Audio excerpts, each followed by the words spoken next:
Peace, family. This is Sister Arcola Sojan. Had a message I wanted to give you guys about the future of the age of Aquarius. There's been a lot of confusion and also misunderstandings, certain things that may seem like a paradox, because when we're dealing with the energy of Aquarius, we're dealing with technology,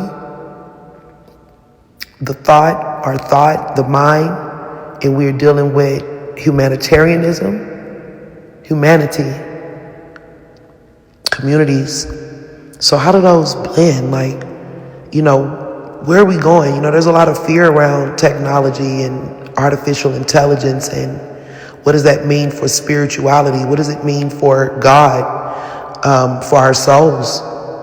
I've been reflecting on some things. So the first thing I want to say is, first off, we always had there was always this fear and things that we would talk about, or people would talk about, since my childhood and maybe even before then, but they would talk about machine versus human and what that could look like. I want to say this first. The future of the age of Aquarius isn't about becoming more like machines. It's about becoming more human to balance out the coldness of the machine. And even without the machine, the world has become a cold place. And with social distancing during COVID era, and just the way we have become in this world with each other, things are more artificial. Relationships are artificial. The foods we consume, the information coming in where you can't even decipher real from fake anymore.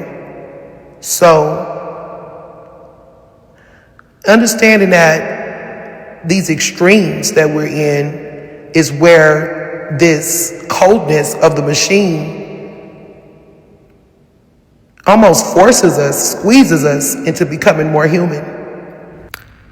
And everybody's not going to choose being human, but the ones of us who are really attached to the soul, humanity, and just, want better for humanity, you're going to feel that squeeze. You're going to feel that pressure. And the future of the age of Aquarius isn't about becoming more like machines. It's about becoming more human to balance out the coldness of the machine, as I stated. See, the real cold of Aquarius that people always miss, everyone forces the Uranus rulership of Aquarius, or they look at only the Uranus side. Aquarius is actually ruled by two planets. The ancient Aquarius was ruled by Saturn, while the modern Aquarius energy is ruled by Uranus. So while everyone is looking at the robots, the internet, the flash, but they forget about the Saturn side, the foundation, the community, and the human weight of things. See, Aquarius is the water barrier, but the water isn't for the person holding the jug. It's for the collective. And it's understanding what that jug and that water really represents. See, the divine balance in the tech age is the jug, which is considered tech, and humanity, which is the water. The same type of water that Erykah Badu spoke on. She said, if you want to feel me, you got to be divine, right? Give me water from my mind. And that mental water is the Aquarian energy. So you're dealing with the jug, or tech. It's hard, cold, made of metal or glass. It's just the container. That's what tech is.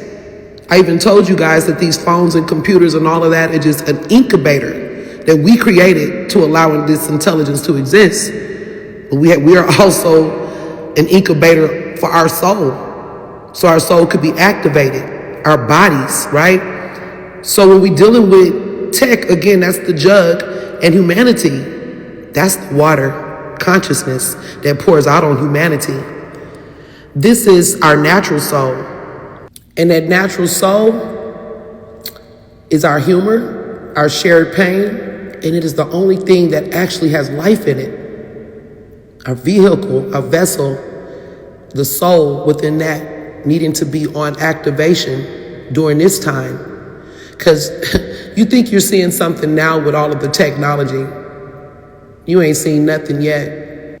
And it's going to come to a time where it feels as if we're being pulled into this world so deeply that it's hard to find your way out of it. Because there's certain geofences and guardrails that will even tighten more.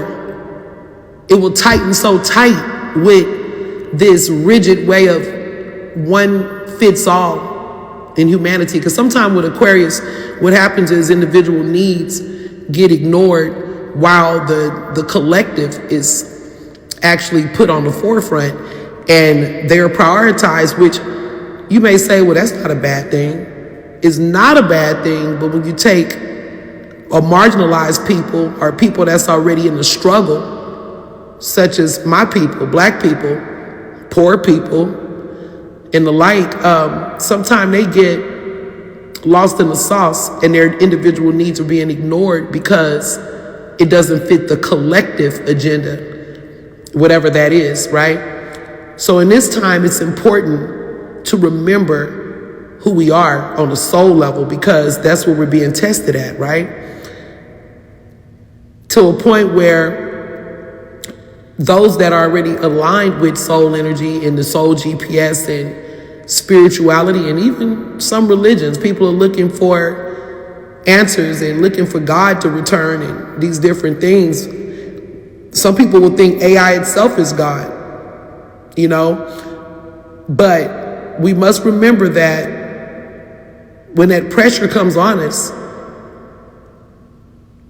it means to go in. It's time to go inward, because that will be the only real thing that's left in such an artificial world.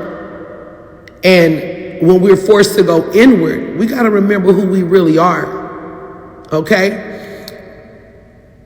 It's going to force us back into tapping into our own God frequency, understanding that we have the power and the power is within us to remain human. I know that sounds basic, but no. We almost have to remember to be human, to be humanity, to be the human.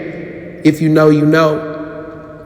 The divine balance is realizing that the jug tech gets bigger and more complex.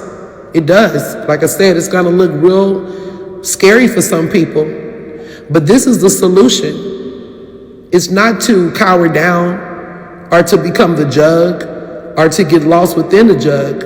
We have to continue to pour water into the jug. That's human consciousness. That's the human connection. Remembering who we are. You got to pour that into the jug. It's almost like you fill the jug with so much consciousness that you have to, it can't do anything but balance out the coldness of the machine, if that makes sense. If you know, you know. If you get it, you get it. However, I'm going to be building deeper on this. And if you're interested in these types of subjects and more, come down to Calligraphy TV on YouTube. Tap into my AI series and the other content that's there. Subscribe. And yeah, we're going to be definitely building deeper, you guys. For those that can hear me, because I know my message isn't for everybody. Everybody's not on the same mission and journey. But for those of you who's feeling that pressure and maybe lost in the sauce, tap in. Tap in and join the Conscious Outcast on this mission, the new Souljet community that I'm still building. Tomorrow is Metaphysical Monday. That's every Monday. If you guys are interested in being a part of that live stream, and make sure you subscribe, come on down to Calligraphy TV. We'll be glad to have you. You guys be peace.